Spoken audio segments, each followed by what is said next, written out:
Au cœur du désert égyptien, là où le sable semble infini et le silence presque sacré, un mystère attire les regards.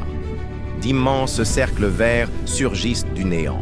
Des formes parfaites, alignées à perte de vue, comme dessinées par une main géante sur la surface du désert. Vu du ciel, on dirait un mirage moderne, un fleuve artificiel traversant la mer de sable. Des canaux naissants, des routes neuves, des chantiers immenses. Et sous la surface, d'étranges lignes sombres. Peut-être des tuyaux, des conduites d'eau ou des câbles secrets. Alors une question s'impose.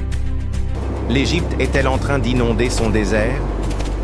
Les satellites ne mentent pas. D'année en année, le désert recule. Des champs apparaissent, des infrastructures naissent. Pourtant, personne n'en parle ouvertement. Sur Google Maps, ces cercles s'étendent sur des dizaines de kilomètres. Certains sont parfaitement verts, d'autres à peine esquissés. Mais ce n'est pas une simple expérience agricole. C'est un projet d'État, gigantesque, baptisé le Nouveau Delta égyptien. Officiellement, l'idée est simple, faire reverdir le désert, créer, au nord-ouest du Caire, une nouvelle région agricole de près de 10 000 km², planter du blé, du maïs, du riz, des fruits, nourrir une population en pleine explosion et libérer la vallée du Nil, déjà saturée. Mais ce rêve a un prix colossal. Des milliards de dollars, des centaines de forages, des pipelines et un fleuve artificiel creusé au cœur du désert. Pour comprendre cette folie des grandeurs, il faut revenir à la base. L'Égypte, depuis toujours, vit du Nil, et uniquement du Nil. Depuis des millénaires, la vie égyptienne se concentre sur une mince bande de terre fertile, le long du fleuve et dans son delta. Tout le reste n'est que désert. Moins de 4% du territoire est réellement cultivable. Et sur cette étroite bande verte vivent plus de 116 millions d'habitants. C'est comme si toute la population de la France vivait serrée le long d'un seul fleuve. Les villes débordent, les villages s'étouffent et les champs disparaissent. D'ici 2050, la population atteindra 175 millions. Impossible, sans espace, sans eau, sans solution nouvelle. Alors, sur le papier, le nouveau delta paraît être une réponse parfaite. Créer de nouvelles terres, déplacer une partie de la population et garantir la sécurité alimentaire du pays. Mais ce que les chiffres promettent, la réalité peine à accomplir. Malgré les grands discours, l'Égypte reste dépendante du monde pour se nourrir. Blé, maïs, huile, riz, tout ou presque vient de l'étranger. En 2021, 80% du blé importé venait de Russie et d'Ukraine. Quand la guerre éclate en 2022, le choc est immédiat. Les prix flambent, les livraisons s'arrêtent, les boulangeries ferment. Le pain, aliment sacré en Égypte, devient soudain un luxe. C'est dans ce contexte d'urgence que le régime accélère. Le nouveau delta doit devenir le symbole d'une renaissance agricole nationale. Un projet censé sauver l'économie et surtout renforcer le pouvoir du président Abdel Fattah al-Sisi. Pour comprendre le projet, il faut comprendre l'homme. Abdel Fattah al-Sisi, ancien général, arrive au pouvoir après la révolution de 2011. Le pays est alors divisé, épuisé, instable. Sisi promet l'ordre, la stabilité et le développement. Mais très vite, son régime se transforme en une dictature militaire moderne. Opposition muselée, médias contrôlés et toute critique assimilée à une trahison.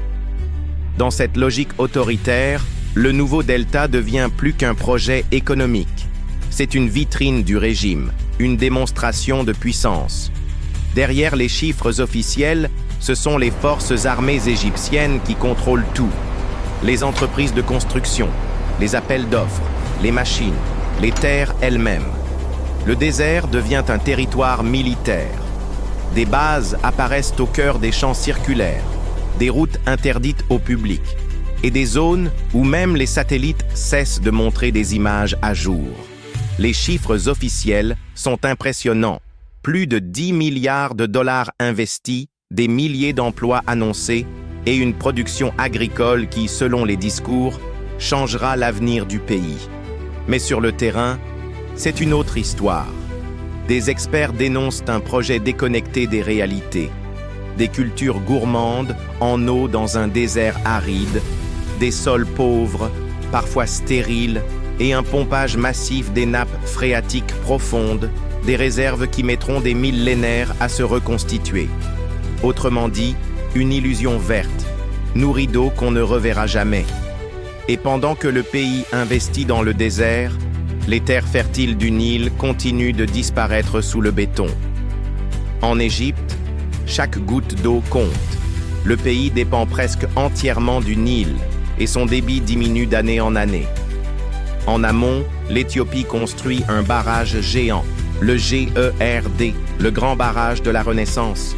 Un projet qui pourrait réduire drastiquement le flux d'eau arrivant en Égypte.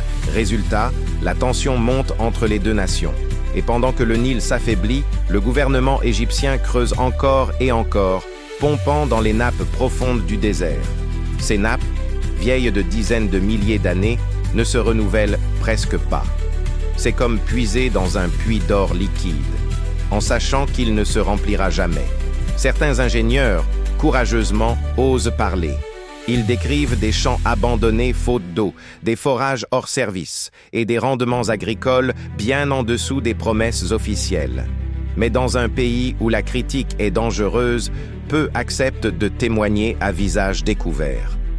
Malgré tout, les images satellites parlent d'elles-mêmes.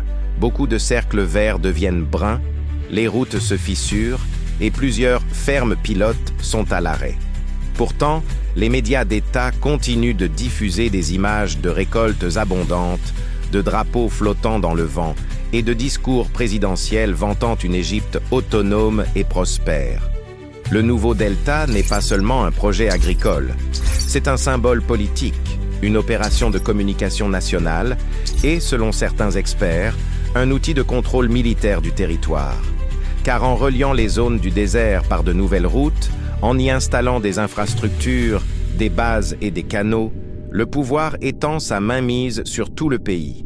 Sous couvert d'agriculture, c'est en réalité une refonte géographique et stratégique qui se met en place. Mais à quel prix? Des milliards engloutis, des nappes épuisées, un environnement fragilisé et un peuple qui continue de manquer de pain. Le désert égyptien reverdit, du moins en apparence. Mais derrière chaque cercle vert, il y a une histoire de pouvoir, d'eau et d'illusion. L'idée de transformer le désert en jardin n'est pas nouvelle. Déjà dans les années 1970, d'autres présidents avaient tenté la même chose. Tous ont échoué. Aujourd'hui, le nouveau delta reprend ce rêve, mais avec les mêmes erreurs. Des cultures inadaptées, une dépendance à l'eau souterraine et une absence totale de transparence. Alors, que restera-t-il de ce projet dans 10 ans? Des champs abandonnés? Ou une nouvelle Égypte capable de nourrir son peuple sans dépendre du Nil? Pour l'instant, personne ne le sait, car le désert garde encore ses secrets. Une chose est sûre, derrière le vert éclatant des cercles du nouveau delta se cache une autre couleur, celle du sable, du pouvoir et du silence. Ici, dans le désert égyptien, le rêve de nourrir un peuple se confond peut-être avec le besoin d'en contrôler un.